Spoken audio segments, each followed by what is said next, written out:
घर वालों को इस विषय में पता था। मैंने उनसे कहा कि मुझे इनसे शादी करनी है।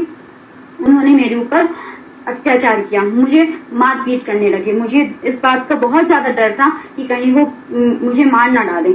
और मैंने इनसे कहा था कि मुझे ले जाओ। इन्होंने मुझसे नहीं कहा था, मैंने कहा था। मुझे डर लग रहा था कि कहीं मेरे पिताजी मुझे मार ना डालें, इसलिए मैंने शिवेंद्र यानी कि अपने पति से कहा था कि मुझे यहाँ से ले जाओ, मैं यहाँ नहीं रह सकती हूँ। इस वजह से मैं घर से आई थी। तो इससे साफ जाहिर होता है कि मेरे ऊपर किसी ने कोई प्रकार का दबाव बनाया नहीं है। मैं अपनी इच्छा से आई हूँ। और सबसे बड़ी बात कि हम मेजर हैं, हम अपनी इच्छा से आए, हमने अपनी इच्छा से शादी की। बात सिर्फ इतनी थी कि मैं ब्राह्मण हूँ और ये ठाकुर है, और इस विषय को इन्होंने जातिवाद और राजनीति का मुद्दा बना दिया है। आप मुझे ये बताइए कि क्या प्रेम करके अगर घर वाले नहीं मानेंगे शादी के लिए, मैंने तो अपने घर वालों से प्रस्ताव रखा था कि आप मेरी शादी करा दीजिए, मैं नहीं कर सकती हूँ किसी और से शादी।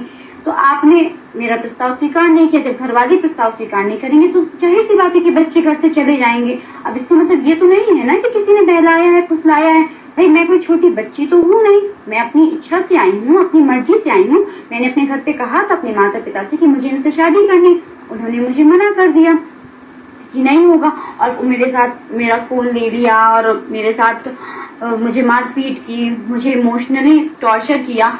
तो मैंने इनसे कहा, मुझे जिस प्रकार से इन केंद्र कारण मुझे एक फोन की उपलब्धि हुई, और मैंने इनसे कहा कि मुझे ले जाइए। वो तो खुद अपने आप को इतने रिस्क में रख के, अपनी फैमिली को रिस्क में रख के मुझे लेकर आए, मेरे लिए, मेरी जान बचाने के लिए, और मेरे कहने पर लेकर आए। इसमें इनका और इनके हमारे परिवार का कोई दोष नहीं है।